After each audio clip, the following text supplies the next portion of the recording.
पंच महायज्ञ, ये हमारी आज की आध्यात्मिक चर्चा का विषय। पंच महायज्ञ। भक्त प्रहलाद द्वारा दी हुई निम्नलिखित परिभाषा, या ये परिभाषा ही संभवतः भक्ति योग की सर्वोत्तम परिभाषा है कि या प्रीतिर्विवेकानाम विशेषण पायनी तामन स्मृत सामे हृदयात्मस्पसरतु। हृदयान पसरत। तो हे ईश्वर, अज्ञानी जनों को जैसी गाढ़ी प्रीति इंद्रियों के भोग के नाशवान पदार्थों पर रहती है, उसी प्रकार की प्रीति मेरी मुझ में हो और तेरा स्मरण करते हुए मेरे हृदय से वो कभी दूर ना होने पाए।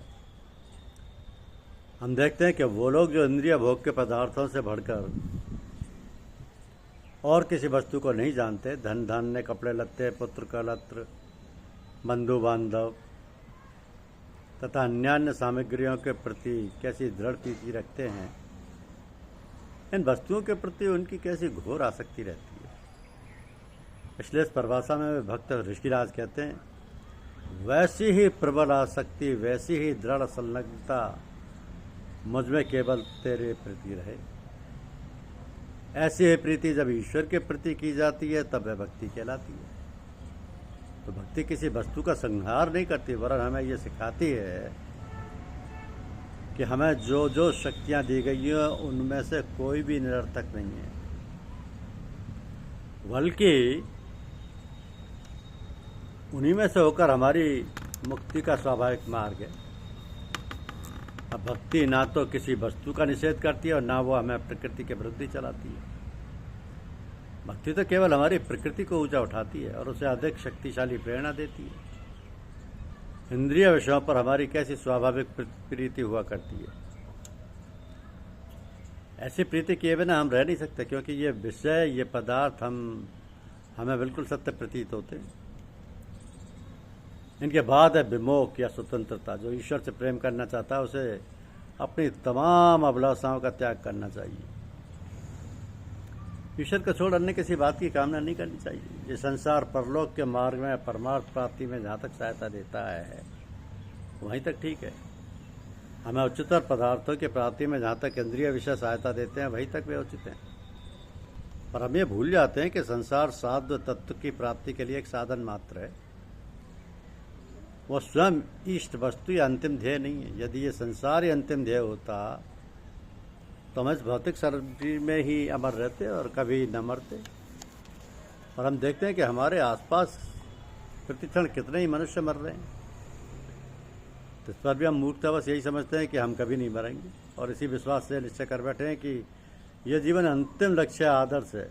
हम में से 99% मनुष्यों की यही अवस्था है।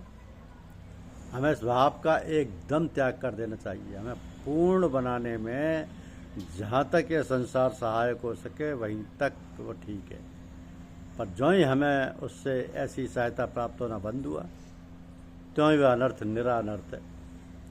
इसी तरह पति पत्नी, पुत्र कन्या, धन दौलत, रुपये पैसे, विद्वता, पांडित्य हमारे लिए तभी तक इष्ट हैं जब तक वे हमारी उन्नति के मार्ग में सहायक हैं, और जब उनसे ऐसी सहायता ना मिले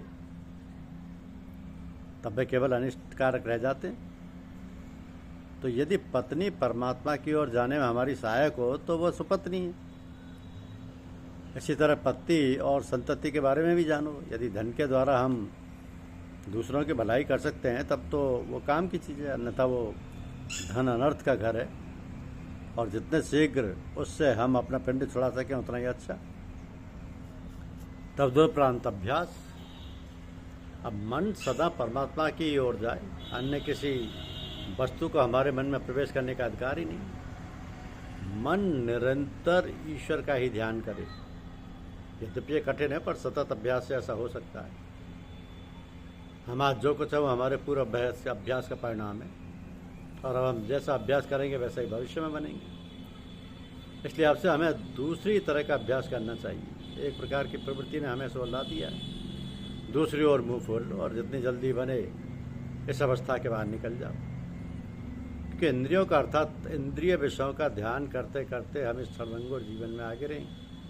हमारी ये अवस्था है कि एक क्षण हम हंसते हैं तो दूसरे क्षण रोने लगते हैं, हवा के हर झोंके के साथ चल विचल हो जाते हैं। एक शब्द या जुबान के गुलाम, यहाँ तक कि रोटी के एक टुकड़े तक के गुलाम बन गए।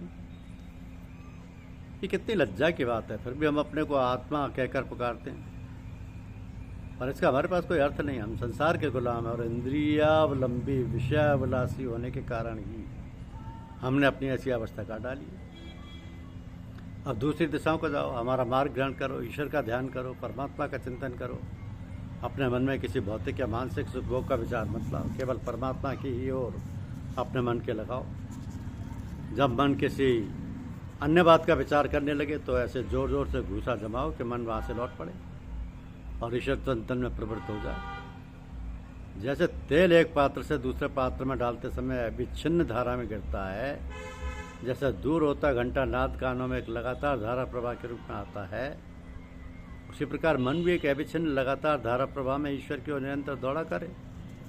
हमें इस अभ्यास का अवलंबन केवल मन के लिए ही करना चाहिए, वरना अपने इंद्रियों को भी इस अभ्यास में लगाना चाहिए। कर्ण द्वारा व्यर्थ की बकवास ना सुनकर हमें केवल ईश्वर की वार्ता सुननी चाहिए। जिह्वा द्वारा निरंतर वार्ता ना कहकर ईश्वर की चर्चा करनी चाहिए। फालतू किताबें ना पढ़कर हमें केवल ऐसे सदग्रंथों का पाठ करना चाहिए जिनमें ईश्वर संबंधी विषयों का विवेचन हो।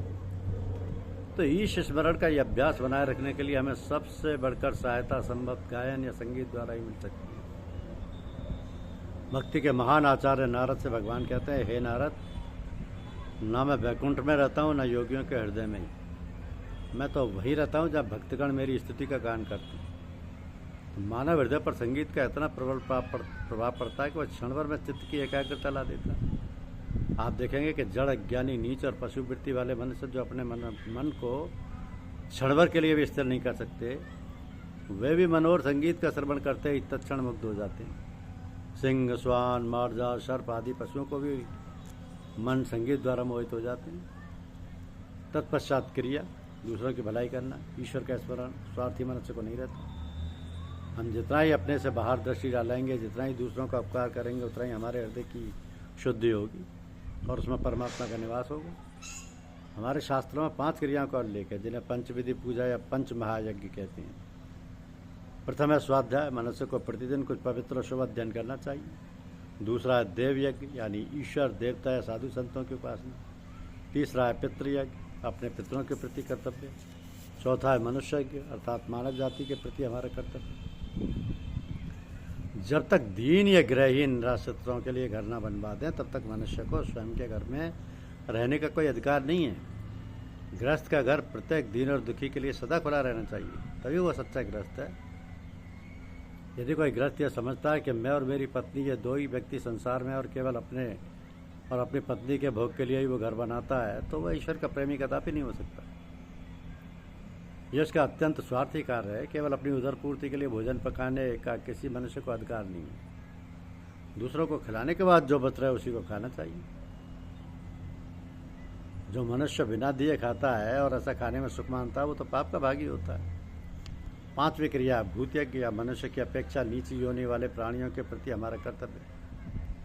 यह मानना है कि समस्त जीवधारी मनुष्य के लिए ही बनाए गए तथा इन प्राणियों की हत्या करके मनुष्य अपनी इच्छा के अनुसार उपयोग कर सकता है। निरी पैशाचिक भावना ये शैतान का शास्त्र है, भगवान का नहीं। शरीर के किसी अंग का अमुक भाग हिलता है या नहीं, ये देखने के लिए जीवधारियों को उठाकर काट डालना कैसा घृणित कार्य है। विचारो तो सही। मुझे खुशी है कि हिंदू लोग ऐसी बात गवारा नहीं कर सकते, चाहे उन्हें अपने शासक विदेशी सरकार से इसके लिए कैसा भी प्रोत्साहन क्यों ना मिले। हम जो अन्न खाते हैं उसके एक अंश पर अन्य जीवधारियों का भी अधिकार है, उन्हें भी प्रतिदिन खिलाना चाहिए। यहाँ प्रत्येक नगर में दीन, लंगड़े या अंधे, घोड़े, बिल्ली, कुत्ते, गाय, बैल इत्यादि पशुओं के लिए अस्पताल रहने चाहिए। वहाँ इन्हें खिलाया जाए, इनकी देखभाल की जाए। इसके बाद ही साधना, कल्याण या पवित्रता, इसके अंतर्गत कई बातें हैं। प्रथम सत्य या सत्यता, जो सत्यनिष्ठ है, सत्यरूपी ईश्वर उसके समीप पाता है। फिर आर्जव, निष्कपट भाव या सरलता। इस शब्द का अर्थ है सादगी, हृदय में कुटिलता, टेढ़ापन ना हो। हृदय आन मुख आन का व्यवहार ना हो। दया, करुणा, सहानुभूति। अहिंसा, महिंसा वाचा कर्मणा, किसी को हानि ना पहुंचाना। दान, दान से बढ़कर कोई धर्म नहीं। सबसे नीच मनुष्य वह है जिसके हाथ सदा अपनी ओर रहता है और जो अपने ही लिए सब पदार्थों को लेने में लगा रहता है। इसके बाद की साधना है अनवसाद, जिसका शब्दार्थ है हताश ना होना, निराश ना होना, अर्थात चित्त की प्रसन्नता। उदास रहना कदापि धर्म नहीं है, चाहे वह कुछ और भले ही हो। प्रफुल्लित चित्त तथा स्मुख रहने से तुम ईश्वर के समीप पहुंच जाओ। तो शक्तिशाली हुए बिना तुम ईश्वर को कैसे प्राप्त कर सकोगी?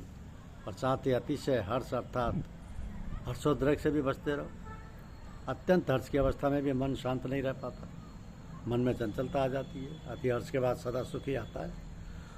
हंसी और आंसू का घनिष्ठ संबंध है। मनुष्य बहुधा एक अतिरेक से दूसरे अतिरेक की ओर दौड़ पड़ता है। चित्त सदा प्रसन्न रहे पर शांत हो, उसे अतिशयता की ओर कदापि भागने नहीं देना चाहिए, क्योंकि प्रत्येक अतिशयता का परिणाम उल्टा होता है। धन्यवाद।